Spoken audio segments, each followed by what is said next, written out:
तो बच्चों कैसे हो आप लोग। तो आज आप पढ़ने वाले हो एप्लीकेशन ऑफ बर्नौलीज इक्वेशन। ठीक है, बर्नौलीज इक्वेशन आपने पीछे वाले टॉप लेक्चर में सारी ही पढ़ ली थी। ठीक है, उसकी डेरिवेशन और उसकी एप्लीकेशंस भी पढ़ी थी। ठीक है, आज हमने उसकी एप्लीकेशन जो मेन है दो आपकी बुक में, टॉरिसेली थ्योरम और वेंट्री रिलेशन, वेंट्रीमीटर भी जिसको हम कहते हैं, वो आपने करनी है। तो सबसे पहले हम करते हैं टॉरिसेली थ्योरम। अब टॉरिसेली थ्योरम में क्या होता है, देखो ये आपके पास एक टैंक होता है, सही है। इसके अंदर यहाँ पर फ्लूइड भरा हुआ होता है और यहाँ पर नीचे होता है आपके पास एक सुराख। ठीक है, यहाँ से आपका जो स्पीड है, फ्लूइड जो है वो एक स्पीड के साथ बाहर आता है। तो समझो ये इसकी हाइट है, यानी इस पूरे टैंकर की जो हाइट है वो है h, सही है। इतनी इतनी है h और इतनी को आप बोल देते हो, अब इतना इतना जो इसके नीचे होता है इसको हम बोल देते हैं h2। ठीक है, यानी ये हाइट h2 के फासले पर होता है ज़मीन से, ग्राउंड से। अब इतना अगर आपने लेना हो तो क्या होगा, देखो अगर ये आपके पास बड़ी वाली लाइन है, इसको आप h1 बोल देते हो, इतनी इतनी आपके पास h2 है। ठीक है, अगर आपको इतना इतना चाहिए तो आप कैसे इसको करोगे, यानी अगर आपको ये वाली चीज़ चाहिए इतनी इतनी, तो टोटल में से इतना माइनस कर दोगे ना, यानी ये टोटल है, इसमें से ये माइनस कर दोगे तो ये आपके पास क्या आ जाएगा, सॉरी ये h1 है तो h1 माइनस h2, यानी इतना इतना आपके पास कितना हो जाएगा, h1 माइनस h2। इसी तरह आपने यहाँ पे लिख लेना है, ये टोटल है h1 माइनस इसको यहाँ पे माइनस कर दो h2। ठीक है, तो ये आपके पास इतना इतना हो जाएगा। ठीक है, अब यहाँ पर आपने ये तो देख लिया, हाइट भी देख ली और ये भी देख लिया कि इसके अंदर फ्लूइड भरा हुआ है। तो बच्चों देखो यहाँ पर फ्लूइड जो है वो किसी स्पीड के साथ आ रहा है ना, और उस स्पीड को हम कहते हैं v2। ठीक है, जिस वेलोसिटी के साथ फ्लूइड यहाँ से बाहर आ रहा है इसको हम क्या कहते हैं, v2। और जो यहाँ पर इस टैंक के अंदर स्पीड होती है उसको हम कहते हैं v1। और यहाँ पर इस वाली साइड पर जो स्पीड होती है फ्लूइड की इसको हम कहते हैं v3। ठीक है, अगर आप देखो तो यहाँ पर इसका एरिया जो है वो इसके इस वाली जो ये होल है इसके एरिया से बहुत ज़्यादा है। कैसे आपको पता है, देखो इक्वेशन ऑफ कंटिन्यूटी में आपने क्या पढ़ा था, इक्वेशन ऑफ कंटिन्यूटी में पढ़ा था कि a1 v1 equal to a2 v2, यानी एरिया और वेलोसिटी का जो प्रोडक्ट है वो कांस्टेंट रहता है। ठीक है, ये भी पढ़ा था कि चलो av is equal to constant, और एरिया जो था वो इन्वर्सली प्रोपोर्शनल होता है वेलोसिटी के। इसका मतलब है जहाँ पर एरिया ज़्यादा वहाँ पर वेलोसिटी कम, जहाँ पर वेलोसिटी ज़्यादा वहाँ पर, यानी जहाँ पर एरिया कम वहाँ पर वेलोसिटी ज़्यादा। अब यहाँ पर देखो, यहाँ पर एरिया ज़्यादा है तो वेलोसिटी जो है वो कम है, और यहाँ पर एरिया इस वाली नोजल का बहुत छोटा है जिसकी वजह से यहाँ पर वेलोसिटी जो है वो ज़्यादा है, वेलोसिटी ज़्यादा है ना। तो अब हम क्या करते हैं, यहाँ पर देखो अगर हम इन दोनों को डिवाइड कर दें, यानी v1 ओवर v2, इसको डिवाइड करें तो आंसर आपके पास ऑलमोस्ट ज़ीरो आएगा। क्यों, क्योंकि v1 जो है वो इतना छोटा है और v2 जो है वो ज़्यादा है। तो ये ज़्यादा, यानी v2 ज़्यादा है और इसके कंपैरिजन में जो आपकी v1 है वो बहुत कम है, तो इस वजह से हम इसको क्या कर देते हैं, निगलेक्ट कर देते हैं। अगर आप इस पूरे के लिए क्या लिखो, बर्नौलीज इक्वेशन लिखो, तो वो कैसे लिखोगे, देखो बर्नौलीज इक्वेशन आपके पास होती है P1 plus rho g h1 plus half rho v1 का square equal to P2 plus rho ji h2 plus half rho v2 का स्क्वायर। अब यहाँ पर देखो बेटा, सपोज करो कि यहाँ पर जो फ्लूइड का प्रेशर है उसको हम P1 बोल देते हैं, ये जो आपके टैंकर का एरिया है, क्रॉस सेक्शन एरिया, इसको हम A1 बोल देते हैं, इसका जो एरिया है इसको A2 बोल देते हैं, वेलोसिटी V2, और यहाँ पर फ्लूइड का जो प्रेशर है उसको हम P2 बोल देते हैं। ठीक है, क्लियर।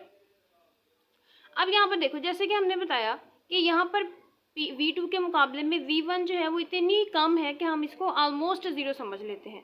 तो v2 की जगह पे क्या आ जाएगा, ज़ीरो आ जाएगा ना। तो यहाँ पर हो जाएगा P1 plus rho g h1 plus half rho v1 की जगह पे ज़ीरो आ जाएगा, ये आ गया P2 प्लस रॉ जी h2 plus half rho v2 का स्क्वायर। ठीक है, तो ये सारी टर्म जो होगी वो क्या हो जाएगी, ज़ीरो हो जाएगी। अब जब ये ज़ीरो हो जाएगी तो आपके पास यहाँ पर बच जाएगा P1 प्लस रॉ जी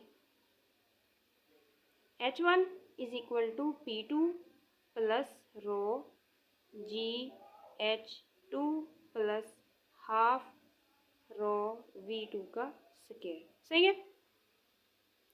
अब आपने यहाँ पे P1 निकालना है, तो आप कैसे, अब यहाँ पर बेटा एक और चीज़ देखो, प्रेशर जो लग रहा है यहाँ पर एटमॉस्फेरिक प्रेशर ही है, सिर्फ जो इस फ्लूइड के ऊपर लग रहा है, ठीक है, दोनों साइड्स पर एटमॉस्फेरिक प्रेशर ही लग रहा है ना, कोई और प्रेशर तो नहीं ना लग रहा। तो इस वजह से P1 और P2 भी बराबर हो जाएंगे। तो P यानी यहाँ पर हम लिख लेते हैं कि P1 बराबर है P2 के और ये बराबर है P के।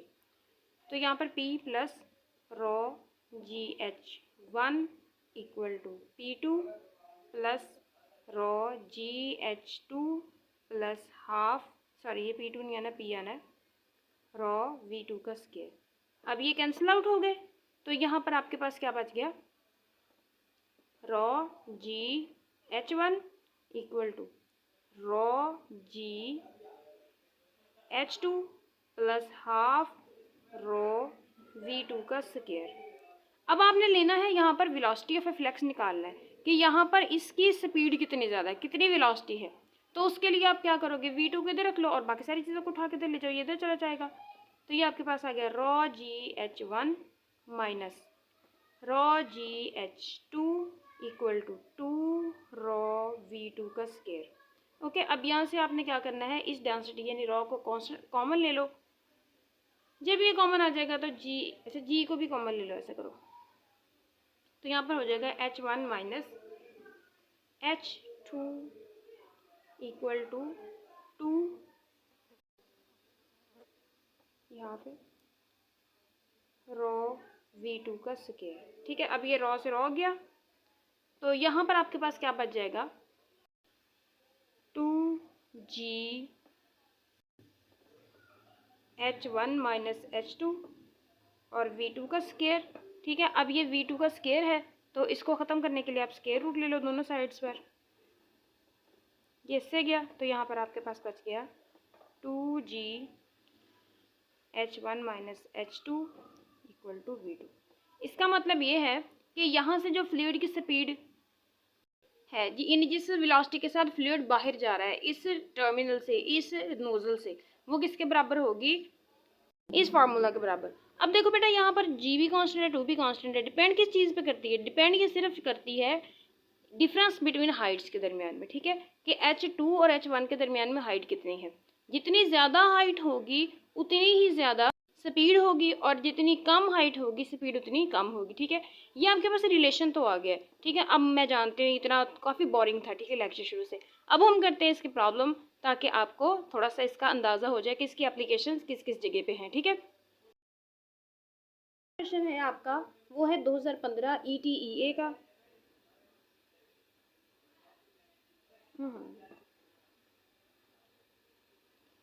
2015 मेडिकल। ओके, इसमें आपको दिया हुआ है H1 माइनस H2 ही दिया हुआ है। ठीक है, यानी आपसे कहा गया है H1 माइनस H2 आपके पास कितनी है, 30 मीटर। ठीक है, तो आपसे पूछा जाता है कि आप बताइए फ्लक्स की स्पीड कितनी होगी, वेलोसिटी कितनी होगी। तो यहाँ से देखो जी, फार्मूला आपके पास पहले से ही है, 2G H1 माइनस H2। ठीक है, तो यहाँ पर G की वैल्यू 10 लगा लो आप, ऑफ कोर्स 9.8 होती है, लेकिन यहाँ पर आप 10 ही लगा लो। तो यहाँ पर 30 मीटर आ गया, और ये आपके पास हो गया 600, और यहाँ पर इसकी वैल्यू आ जाती है आपके पास 24.49। ठीक है, ये आपका आंसर है। तो इस क्वेश्चन को देखो, कह रहे हैं find the speed of flux through the hole 2 metre from the top of the drum. इसका मतलब क्या है कि ये है आपके पास ड्रम। ठीक है, वो कह रहे हैं कि टॉप से 2 मीटर की दूरी पर है, यानी टॉप से 2 मीटर की दूरी पर यहाँ पर कहीं, यानी टॉप से इस सुराख का फासला जो है वो 2 मीटर है। ठीक है, तो वो कह रहे हैं कि यहाँ से इस सुराख से जिस स्पीड के साथ फ्लक्स निकल रहा है, लिक्विड जो है वो फ्लो कर रहा है, वो आपने बताना है। ठीक है, आप कैसे बताओगे, देखो देखो ये होती है कितनी, H1, ये है H2, यही है ना। तो ये कितनी हुई है, यानी जो आपको दी हुई है वो ऑलरेडी ये ऊपर वाली हाइट दी हुई है जो आपके पास होती है h1 माइनस h2 के बराबर, ठीक है।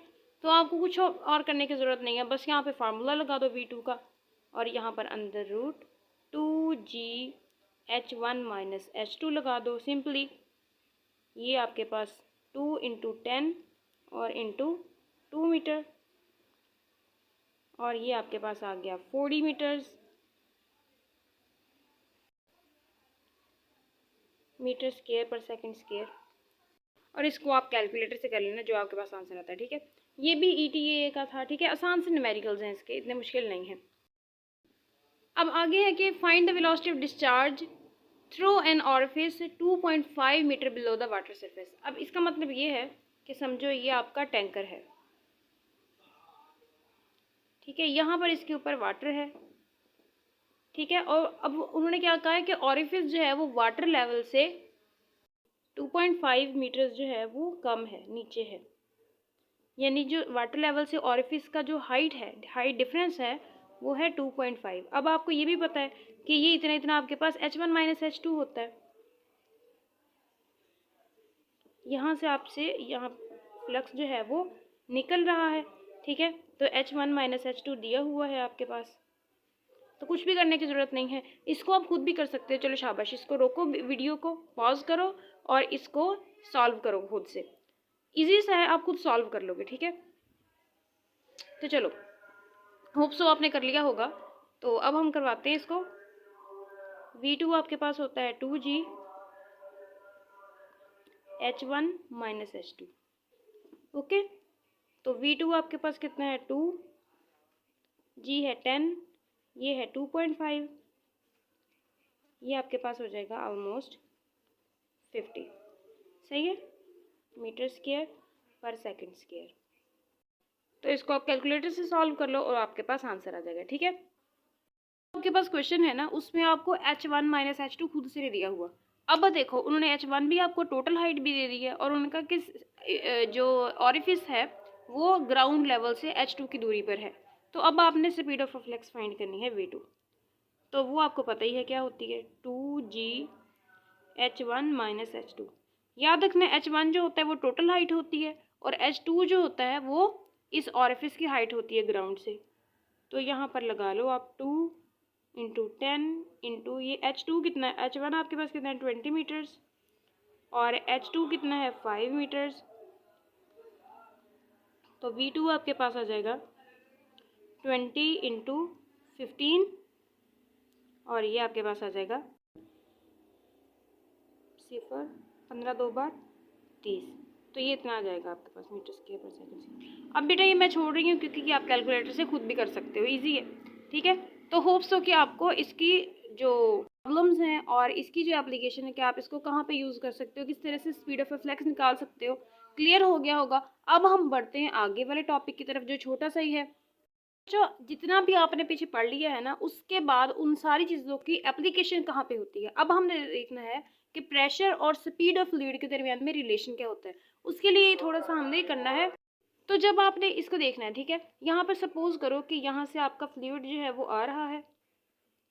अब ये जो आपका पाइप है इसके जो डायमीटर है वो चेंज हो रहा है। यहाँ पर इसका डायमीटर कुछ ज़्यादा है, यहाँ पर कम होकर यहाँ पर फिर से ज़्यादा हो जाता है, ऐसे ही है।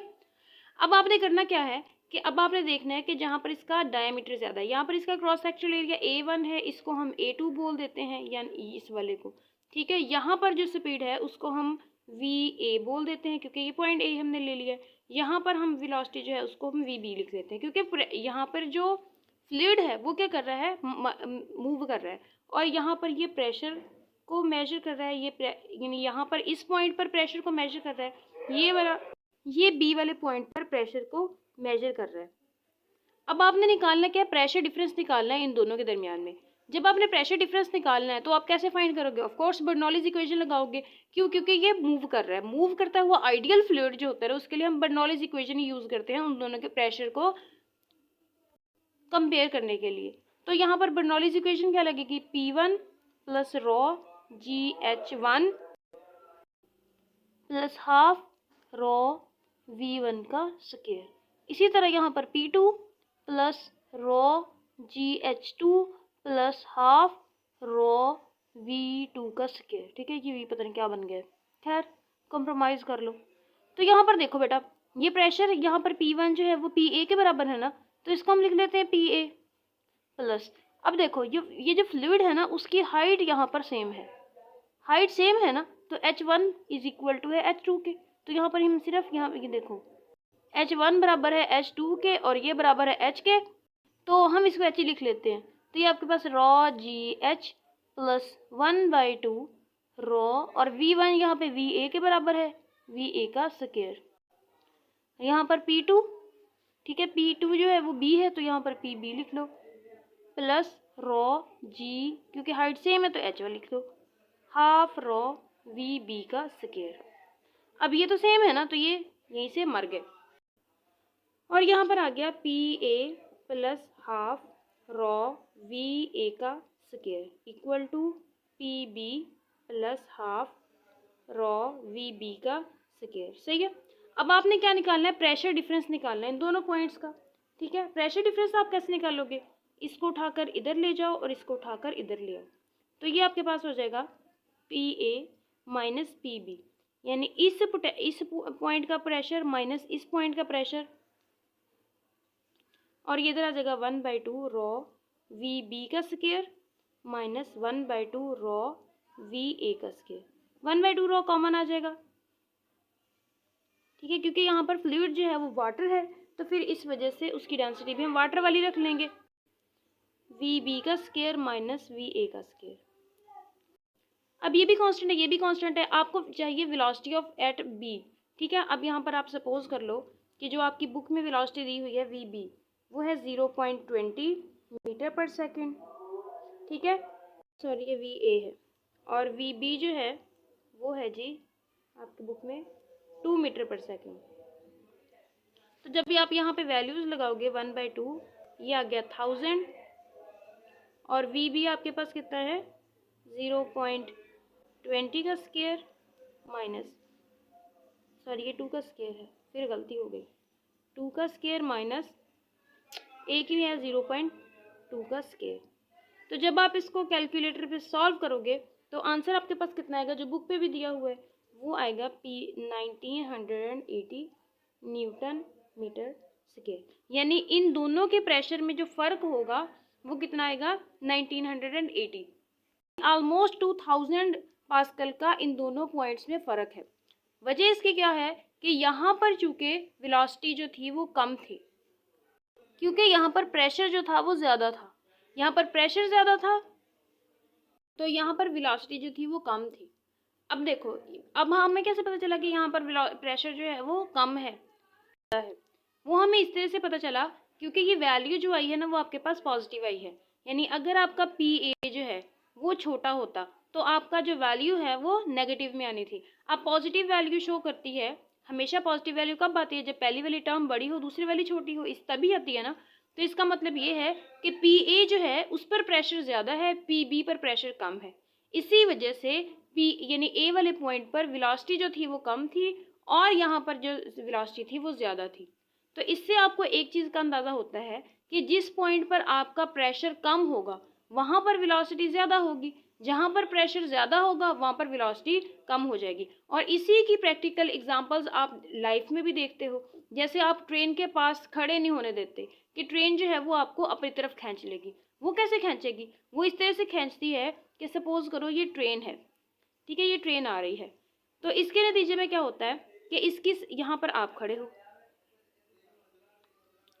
जब ये स्पीड के साथ ट्रेन आती है तो इसके इर्द गिर्द वाली सारी हवा, ठीक है, इधर इधर इधर इधर आगे पीछे ऊपर नीचे, सही है, सारी वाली हवा जो होती है ना वो क्या हो जाती है, तेज हो जाती है, उसकी वेलोसिटी कम हो जाती है, तो इसकी वजह से प्रेशर यहाँ पर कम हो जाता है, ठीक है। लेकिन यहाँ पर हवा जो आपकी साइड पर होती है इसकी वेलोसिटी जो होती है वो कम होती है, इसका प्रेशर ज़्यादा होता है, यहाँ पर कम प्रेशर यहाँ पर ज़्यादा प्रेशर, तो ये ज़्यादा प्रेशर आपको इसकी तरफ धकेलता है, ट्रेन की तरफ, जिसकी वजह से कोई भी कैजुअलिटीज़ या कोई भी एक्सीडेंट हो सकता है। तो इसलिए ये प्रेफर किया जाता है कि जब भी ट्रेन तेज़ी से गुजरे तो आप उसके पास खड़े ना हो, दूर खड़े हो, ठीक है।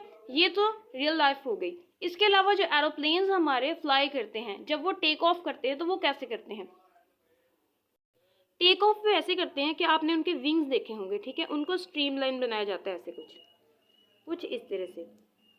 अब होता ये है कि जब वो ऐसे फ्लाई करने की कोशिश करते हैं तो यहाँ पर स्ट्रीमलाइंस जो होती हैं ना, उनकी स्पीड जो होती है वो तेज हो जाती है, जिसकी वजह से यहाँ पर प्रेशर क्या हो जाता है, कम, लो प्रेशर,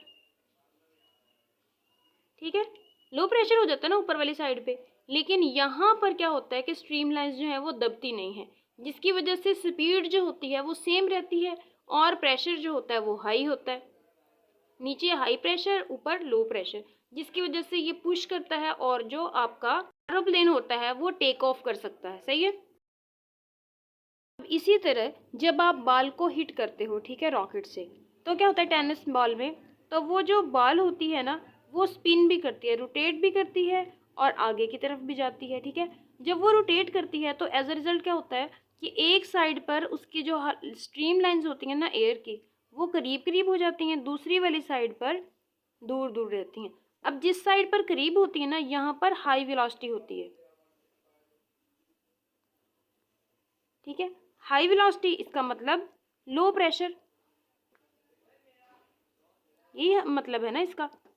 अब यहाँ पर जो स्ट्रीम लाइंस हैं वो दूर दूर हैं, स्ट्रीम लाइंस दूर दूर है, तो इसका मतलब क्या है कि यहाँ पर स्पीड कम तो प्रेशर ज़्यादा, जब प्रेशर ज़्यादा तो ये इसको इसकी तरफ धकेलेगा, तो इसी वजह से जो बॉल है वो ज़्यादा स्पिन होती है, ज़्यादा कर्वेचर लेती है, ठीक है।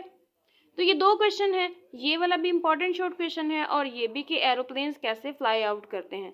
तो ये दोनों चीज़ें आपको समझ आ गई होंगी, तो आप इसको इजीली एग्जाम में लिख सकते हो। अब हम चलते हैं अपने अगले टॉपिक की तरफ, अगली एप्लीकेशन की तरफ, वो है आपका वेंट्रीमीटर। बच्चों आपने पढ़ना है वेंट्रिलेशन, लास्ट टॉपिक है आज के लेक्चर का, सही है। अब वेंट्रिलेशन होता क्या है, वेंट्रीमीटर क्या है, सबसे पहले तो आपको ये पता होना चाहिए ना। तो वेंट्रीमीटर जो है वो पीछे वाला जैसे आपने देखा था ऊपर भी नज़र आ रहा है, तो हम यहाँ पे बनाते हैं, ठीक है। इसी तरह की एक डिवाइस होती है। अब होता इसमें ये है कि ये कुछ ऐसी होती है, इसका डायमीटर ऐसे चेंज हो रहा होता है बिल्कुल, ये जो सुराख है इनका भी हम बताते हैं मैं क्यों छोड़ रही हूँ, लाइक दिस, ठीक है। अब होता ये है कि यहाँ पर ये आपने कैपिलरी ट्यूब लगाई होती है, यहाँ पर भी एक कैपिलरी ट्यूब लगाई होती है, ठीक है, और यहाँ पर भी कैपिलरी ट्यूब लगाई होती है। अब ये कैपिलरी ट्यूब का काम क्या होता है, कैपिलरी ट्यूब का काम ये होता है कि जब यहाँ पर फ्लूइड है, ठीक है, फ्लो कर रहा है, ठीक है, यहाँ पर फ्लूइड फ्लो कर रहा है, तो कैपिलरी एक्शन यहाँ पर फ्लूइड के प्रेशर के बारे में देखती है, ठीक है। क्यों, क्योंकि यहाँ पर प्रेशर लगेगा तो फ्लूइड जो है वो ऊपर भी तो चढ़ जाएगा ना, यहाँ पर ज़्यादा प्रेशर है तो ऊपर चढ़ जाएगा, यहाँ पर कम प्रेशर है क्योंकि स्पीड ज़्यादा है ना, यहाँ पर अभी हमने पीछे पढ़ा कि जहाँ पर एरिया ज़्यादा वहाँ पर स्पीड कम, ऐसे ही होता है ना, जहाँ पर एरिया ज़्यादा वहाँ पर स्पीड कम। अब यहाँ पर स्पीड कम है तो प्रेशर ज़्यादा ही होगा, यहाँ पर एरिया कम स्पीड ज़्यादा, तो इसका मतलब है यहाँ पर प्रेशर कम होगा, तो इस वजह से ये थोड़ा ऊपर चढ़ेगा, यहाँ पर इसमें ये ज़्यादा ऊपर चढ़ जाएगा, ठीक है। इन कैपिलरी ट्यूब का काम होता है, आपस में इनको जोड़ा होता है, ठीक है। इनका काम क्या होता है, इनका काम होता है इन दो पॉइंट्स के दरमियान में प्रेशर डिफरेंस जो है वो फाइंड करना, ठीक है। अब ये तो कैपिलरी जो ट्यूब्स हैं जो आपने लगाई हुई हैं इनका तो आपको पता चल गया, लेकिन ये पूरा जो वेंट्रिलेशन है इसका क्या काम है, हमें क्या ज़रूरत है इसको बनाने की। इसका काम ये है कि ये आपको स्पीड ऑफ फ्लूइड के बारे में बताता है, ठीक है, रेट ऑफ फ्लो के बारे में बताता है। रेट ऑफ फ्लो आपको याद होगा कि इक्वेशन ऑफ कॉन्टिन्यूटी जो थी उसमें हमने पढ़ा था कि वॉल्यूम रेट ऑफ फ्लो भी पढ़ा था, मास रेट ऑफ फ्लो भी पढ़ा था। वॉल्यूम रेट ऑफ फ्लो जो था, या वॉल्यूम फ्लो भी इसको कहते हैं, वो बराबर होता था एरिया मल्टीप्लाई बाय वेलोसिटी के, ठीक है।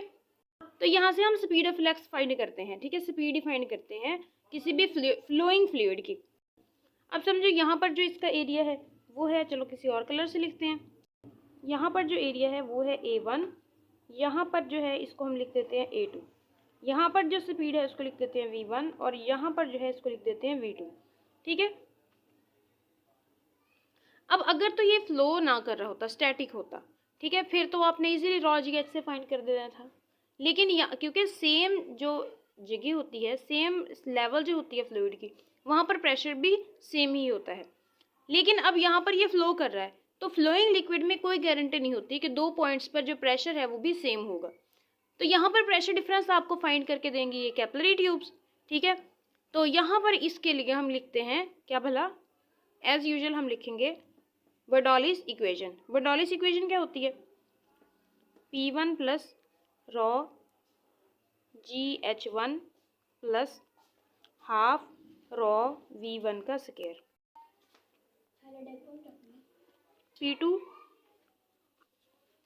Raw GH2 plus half rho V2 का स्क्वायर, ठीक है। अब यहाँ पे देखो इसकी हाइट तो सेम है ना, तो ये दोनों वैसे निकल जाएंगे।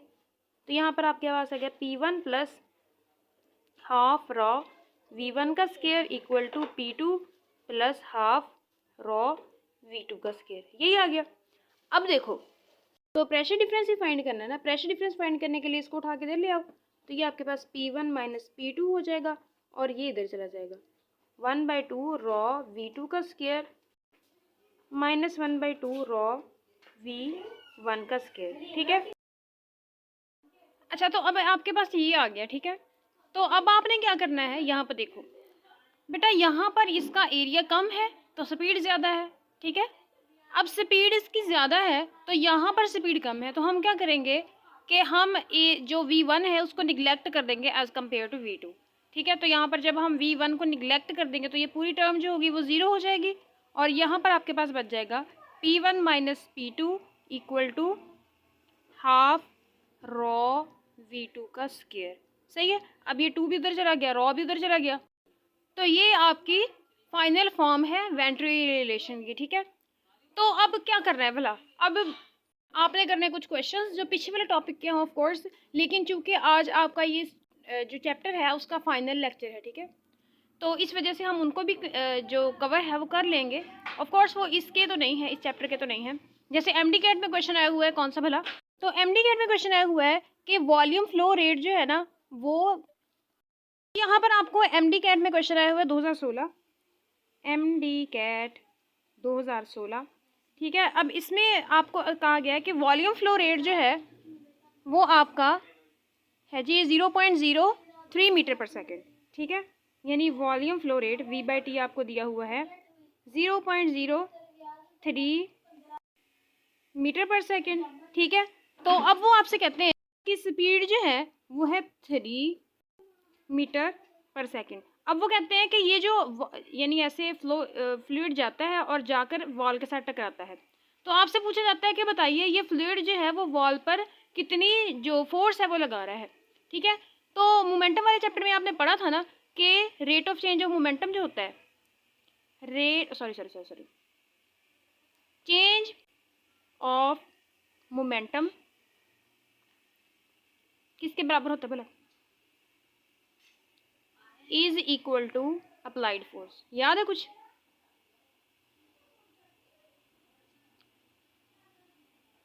जिसमें आपने पढ़ा था कि F is equal to mv/t, ठीक है। Force is equal to change in momentum, rate of change of momentum, तो यहीं पे हम यूज़ करेंगे। अब देखो बेटा ज़रा इसको ना कर लो आप, क्या भला थोड़ा सा स्प्लिट कर लो। अब यहाँ पर आपको ये इतना इतना क्या नज़र आ रहा है, ये आपके पास मास फ्लो रेट नहीं है जो आपने इक्वेशन ऑफ कंटिन्यूटी में पढ़ा था, ठीक है, और मैंने आपको इसके क्वेश्चंस भी करवाए थे, ये मास फ्लो रेट है ना। अब हम थोड़ा सा इक्वेशन ऑफ कंटिन्यूटी जो है ना उसको रिकॉल करते हैं ताकि आप इसको अच्छे से कर सको। अगर आपको याद हो तो आपके पास होता था area multiply by velocity is equal to volume flow rate, volume flow rate यही होता था ना कि नहीं। अच्छा अब यही होता था, तो अब आपने क्या करना है कि AV किसके बराबर हो गया, वॉल्यूम बाय टाइम। अब ये वेलोसिटी है, ये वॉल्यूम है, इससे आपने कंफ्यूज नहीं होना। अब बेटा वॉल्यूम किसके बराबर होता है, देखो डेंसिटी बराबर होती है rho is equal to mass per unit volume. अगर आपने वॉल्यूम निकालना है तो मैस में रॉ आ जाएगा ना, तो ये आपके पास आ गया 1/T साइड पे कर लो और वॉल्यूम की जगह पे लगा दो m/ρ, ठीक है, यहाँ से आप रॉ को इधर ले आओ तो ये आपके पास हो जाएगा a v rho equal to mass by time. ठीक है, ये होता है मैस फ्लो रेट। तो इसका मतलब है कि मैस फ्लो रेट आप ऐसे निकाल सकते हो ना। तो यहाँ पर ये देखो, तो ये ए वी आपके पास किसके बराबर हो गया, वॉल्यूम फ्लो टाइम, यानी volume flow multiply by density equal to mass by time. ठीक है, मैस फ्लो रेट समझ आ गई। ये वॉल्यूम फ्लो यानी एवी की जगह पे वॉल्यूम फ्लो आ गया, आपको बताया था। तो चलो जी, यहाँ पर आप volume flow rate, volume flow rate multiply by density और मल्टीप्लाई बाय वेलोसिटी, ये वैसे की वैसी आ गई। ठीक है बेटा, ये याद रखना कि आपने इसकी जगह पे वॉल्यूम फ्लो रेट लगाया है, सही है। अब जब आप वैल्यूज पुट करोगे, वॉल्यूम फ्लो रेट आपको दिया हुआ है 0.03 मीटर क्यूब पर सेकेंड। डेंसिटी आपको दी हुई है, क्योंकि वाटर है ना, तो ये होगी 1000 kg पर मीटर क्यूब। ठीक है, और वेलोसिटी आपके पास है 3 मीटर पर सेकेंड। सही है, पहले तो ये इससे गया, तो ये आपके पास आ जाएगा 90 kg मीटर पर सेकेंड स्क्वायर। सही है, ये सेकेंड पर सेकेंड और ये स्क्वायर हो जाएगा। तो ये आपके पास फोर्स आ गई 90 न्यूटन। ठीक है, ये आपके पास आंसर है। अब इससे अगला जो एमडी कैट 2000 कितने में आया था, 16 में आया था, उसमें आपसे पूछा जाता है कि potential energy per unit volume किसके बराबर होती है। Potential energy per unit volume, तो potential energy per unit volume किसके बराबर होती है बर्नौलीज इक्वेशन में। आपको याद होगा कि पोटेंशियल एनर्जी वैसे किसके बराबर होती है, वैसे बराबर होती है mgh के। सही है, इसी के बराबर होती है ना। अगर आपने पर यूनिट वॉल्यूम देखना है तो यहाँ पे भी वॉल्यूम से डिवाइड कर दो, यहाँ पे भी वॉल्यूम से डिवाइड कर दो, ऐसा ही है ना। तो अब आपने क्या करना है, ये आपके पास होगी potential energy per unit volume, ये मैस हो गया GH, और वॉल्यूम किसके बराबर होता है, मैस बाय डेंसिटी, इसी के बराबर होता है ना। तो अब ये उल्टा हो जाएगा, ये आपके पास potential energy per unit volume, इसको आप लिख सकते हो potential energy per unit volume, और ये आपके पास हो जाएगा, ये कैंसिल आउट हो गया, ये ऊपर चला गया, रॉ GH। ठीक है, ये आपके पास होता है। बर्नौलीज इक्वेशन में याद है आपको कि वो रॉ GH वाली जो टर्म होती थी वो होती है potential energy per unit volume. ठीक है, इसी तरह काइनेटिक एनर्जी का पूछा हुआ है, kinetic energy per unit volume 2016 में ही पूछा हुआ है। ये एमडी कैट 2016 में आपसे पूछा हुआ है कि kinetic energy per unit volume किसके बराबर होती है, पर यूनिट वॉल्यूम किसके बराबर होती है। अब देखो, वैसे काइनेटिक एनर्जी किसके बराबर होती है, ये बराबर होती है ½ mv स्क्वायर के, ऐसे ही होती है ना। अगर आपने पर यूनिट वॉल्यूम लेनी है, यहाँ पे भी वॉल्यूम से डिवाइड कर दो, यहाँ पे भी वॉल्यूम से डिवाइड कर दो, तो ये आपके पास आ जाएगा ½ mv स्क्वायर, और इसकी जगह पे मैस ओवर रॉ। ये मैंने आपको पहले निकालना सिखा दिया। ठीक है, तो ये इससे कैंसिल आउट हो जाएगा, ये आपके पास क्या आ गया, kinetic energy per unit volume, पर यूनिट वॉल्यूम, और ये आपके पास क्या आ गया 1/2 रॉ v स्क्वायर। ठीक है, तो बच्चों ये था आज का आपका लेक्चर। होप्स हो कि आपको समझ आ गई होगी। मिलते हैं अगले लेक्चर में, अगले चैप्टर में। तब तक के लिए आप अपना ख्याल रखना। अल्लाह हाफिज़।